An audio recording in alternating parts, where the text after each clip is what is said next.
Mesdames, Messieurs, peuple congolais, chers membres de la diaspora, individuellement et collectivement, du nord au sud, de l'est à l'ouest et au centre, tant au niveau citoyen qu'intellectuel, politique, militaire, religieux et ou spirituel, je vous informe qu'être citoyen, c'est d'un côté d'agir toujours en permanence. Et pourquoi? C'est parce qu'aucune cause n'est perdue d'avance. Et surtout lorsqu'elle est digne, juste, noble, légitime et voire d'intérêt général. Par conséquent, seule la lutte libère. Parce que sans lutte, il n'y a pas de liberté ni de la dignité rendue à l'individu, et encore moins à un peuple. Sans lutte, il n'y a pas de justice rendue à l'individu, et encore moins à un peuple. Sans lutte, il n'y a pas de respect ou d'application du but même de la condition humaine, sociale et existentielle de l'individu et encore moins d'un peuple. Sans lutte, il n'y a pas de paix et encore moins de progrès d'un peuple. Par conséquent, seule la lutte libère. Être citoyen, c'est de l'autre côté d'être informé. Et pourquoi? C'est parce que l'ignorance est la pire des souffrances. Le savoir et les connaissances vous libèrent. Pour info, la mémoire nationale, qu'elle soit bonne ou mauvaise, il faut toujours avoir à l'esprit ou dans la tête le sens et la signification du partage et de la transmission intergénérationnelle de cette mémoire. Et pourquoi? C'est pour éviter la répétition ou la récurrence des mêmes imposteurs, des mêmes erreurs, des mêmes drames, des mêmes tragédies. C'est pour éviter la répétition et ou la récurrence des mêmes amalgames. Le négationnisme, le révisionnisme, la guerre des mémoires, l'oubli, la repentance. Eh bien oui, c'est un peuple qui n'a pas d'avenir, puisque le futur, c'est tout justement le passé et le présent cognant. D'où l'intérêt de la transmission. Mesdames, Messieurs, peuple congolais, dans la chronique de la chute d'un despote, puisque toute dictature a durée de vie limitée, tout a un départ et un terminus, Sassou aura aussi son terminus. On ne sait pas le jour, la date et l'heure, mais ça va arriver là.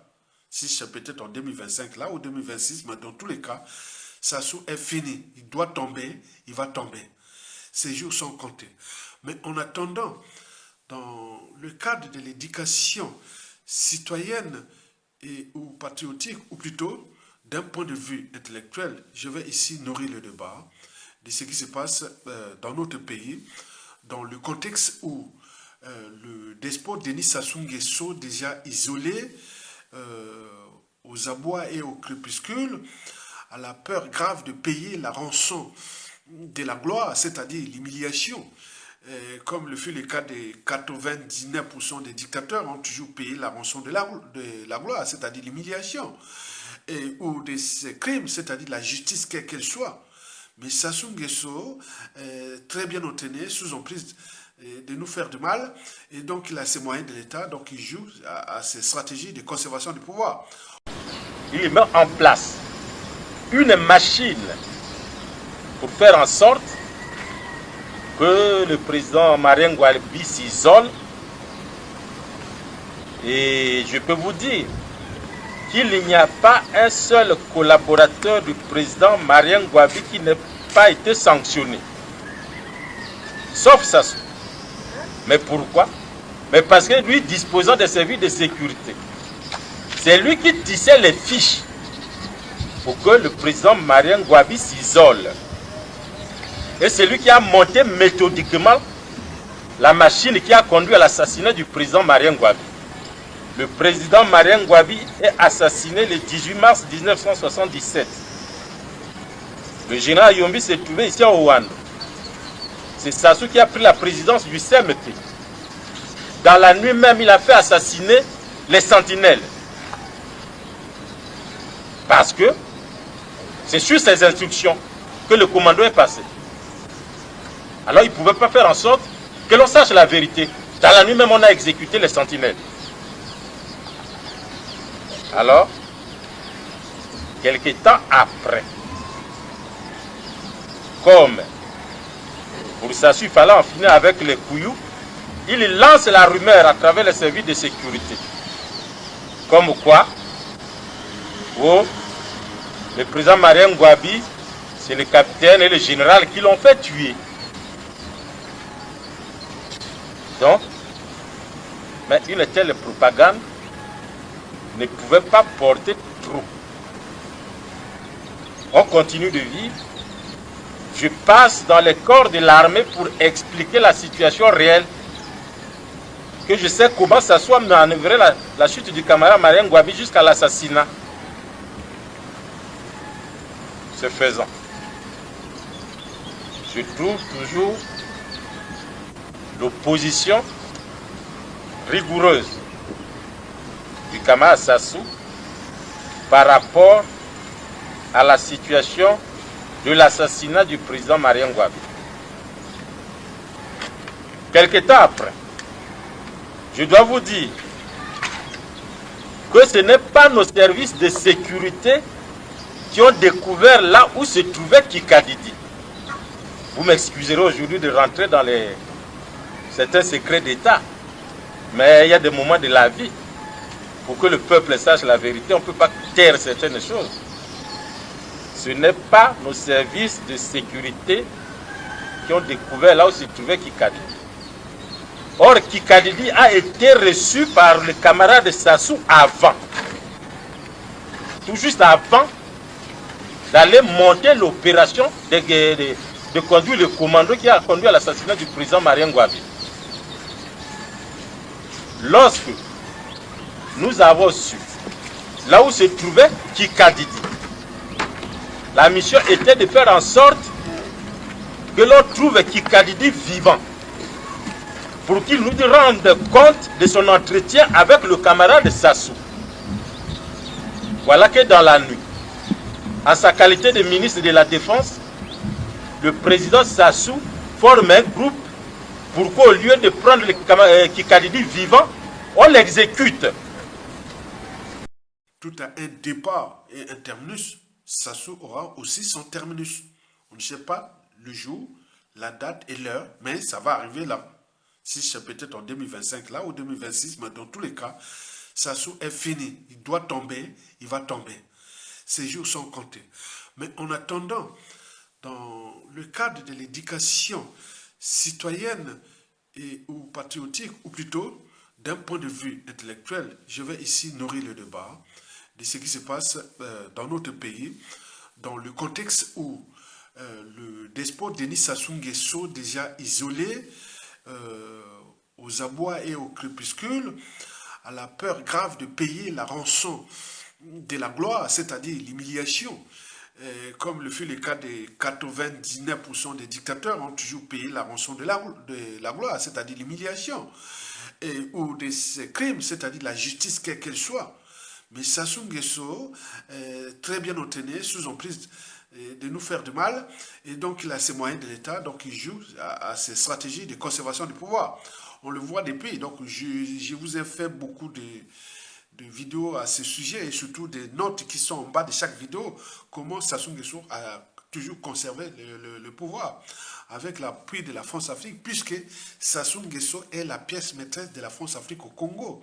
Dans une machine, il y a toujours une pièce maîtresse. Lorsque vous la perdez, la machine ne marche plus. C'est pour cela que la France-Afrique joue avec Sassou Nguesso comme on joue dans un jeu d'échecs. Jeu d'échecs, c'est un jeu cérébral. On fait tomber les pions de l'adversaire et d'autres sont couronnés. Quand on couronne les pions de l'adversaire en politique, c'est le corrompre et le faire déplacer à volonté, comme les anciens de Pascal Lissouba, dont les Tchatchi Mabiala, Pompo, ils ont été tous couronnés. Les Pierre Mabiala, les Pompo, ils ont été tous couronnés. Donc ça peut les déplacer à volonté. Et pour ceux qui ont été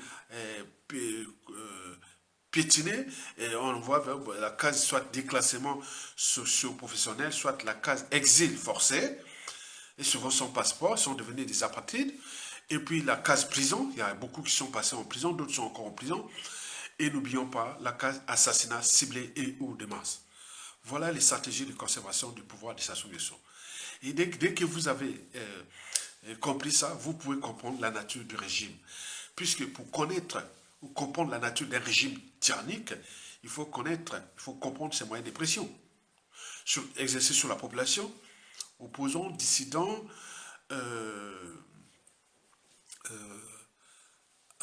activistes, serviteurs et ou témoins gênants, etc. Vous le savez que parmi les piliers de la conservation du pouvoir de Sassou Nguesso figure déjà son idiotie.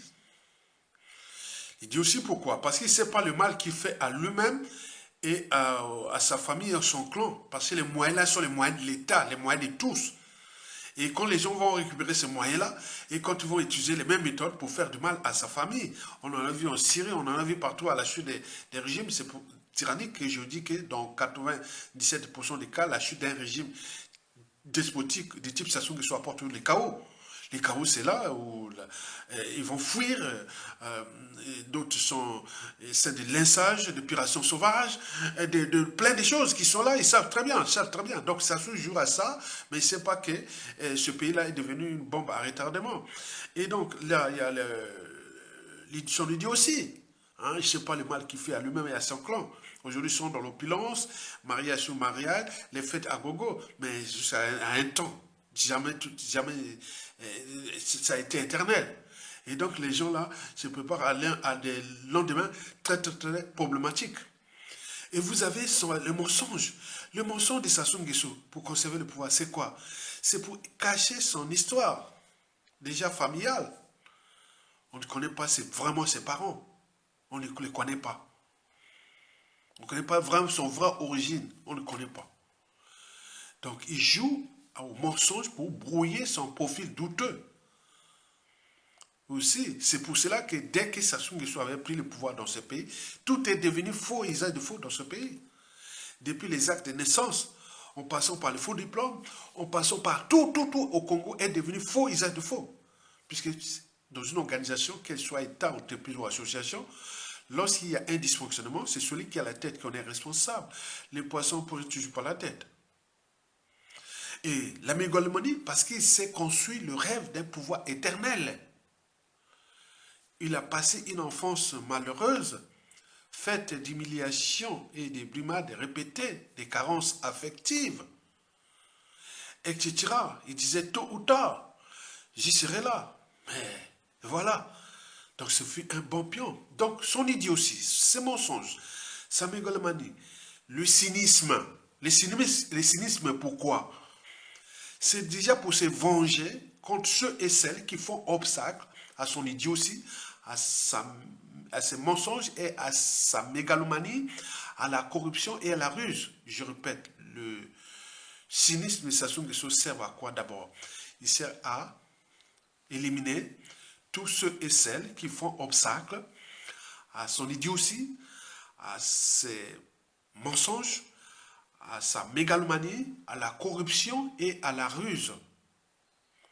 Et ce n'est pas tout. Le cynisme aussi pour effacer les traces de ces crimes multiformes et multidimensionnels. Et surtout les témoins et serviteurs gênants. Il les a tous éliminés. Les cas général Avoukou, Moutando, Adoua, le Koné Tchourou, etc. sont des cas d'école. Et donc, si on vous envoie faire des missions contre le peuple, contre tout le monde, et après au retour, bon ben, tu deviens un témoin gênant, on cherche à t'éliminer. Et beaucoup ont payé le prix.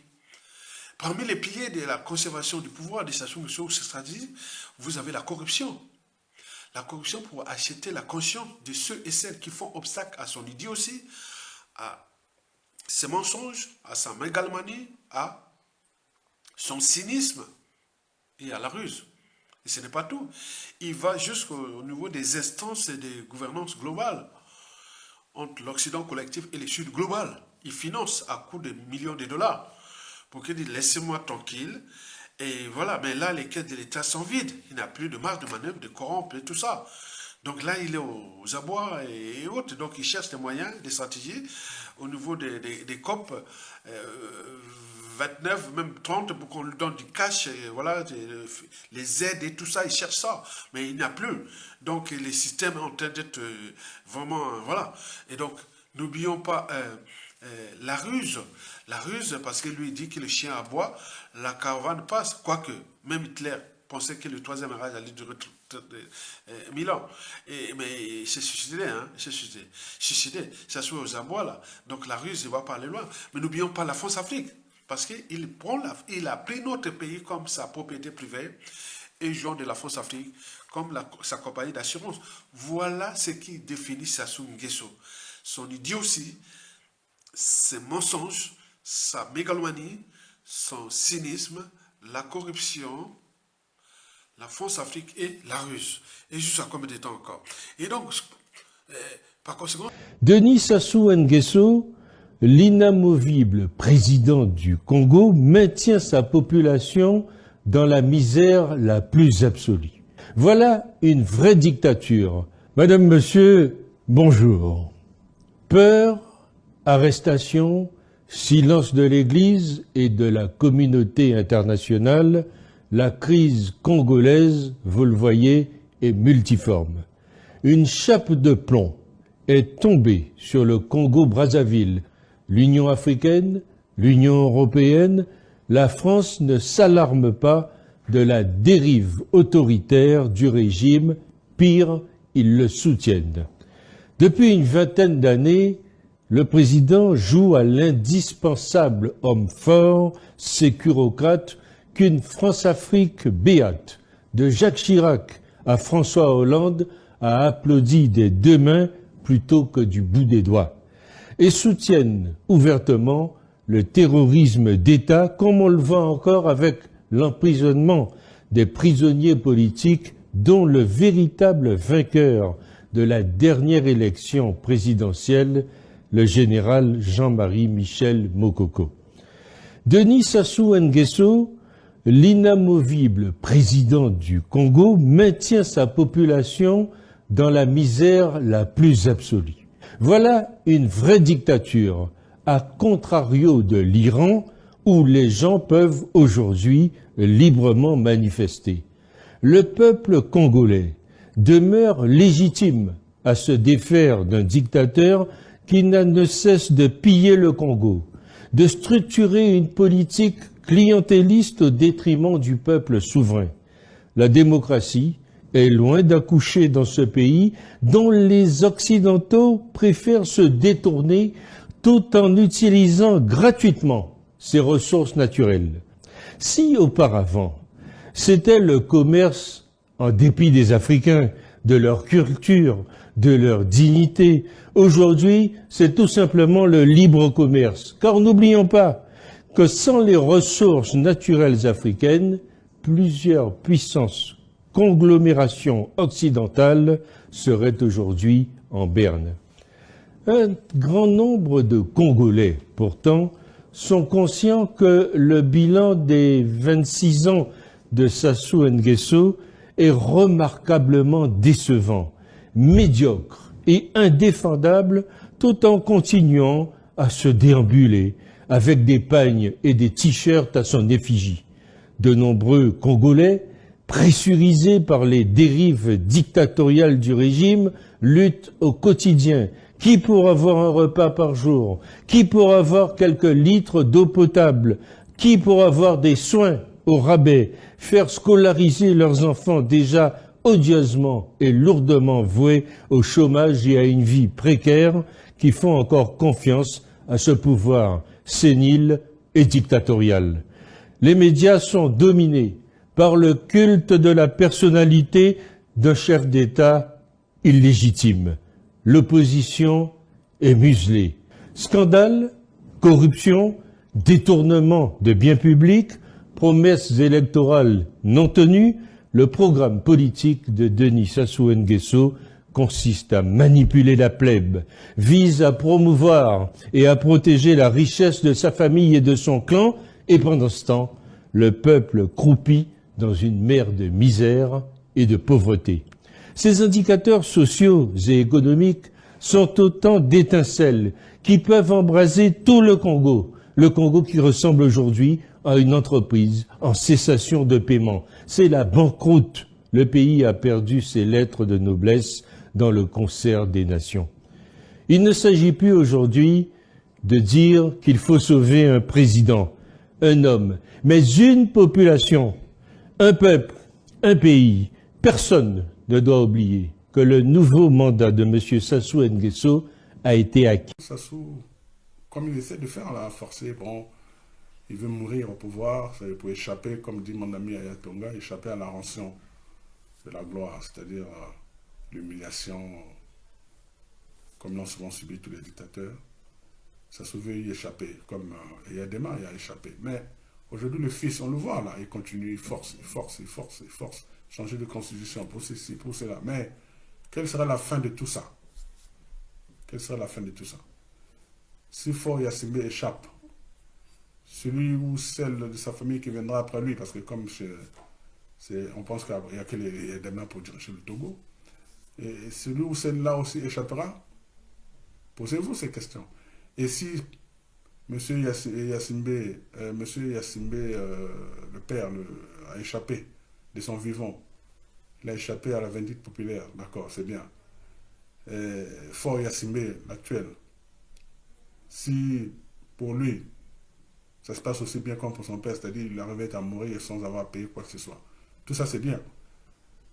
Mais qu'est-ce qu'il ne dit pas que leurs corps seront aussi brûlés, comme ça s'est passé en Syrie avec le père Assad. Donc, à mes frères dictateurs africains, réfléchissez-y. Hein. Franchement, essayez de prendre un peu de... Vous avez la chance de vivre la réalité.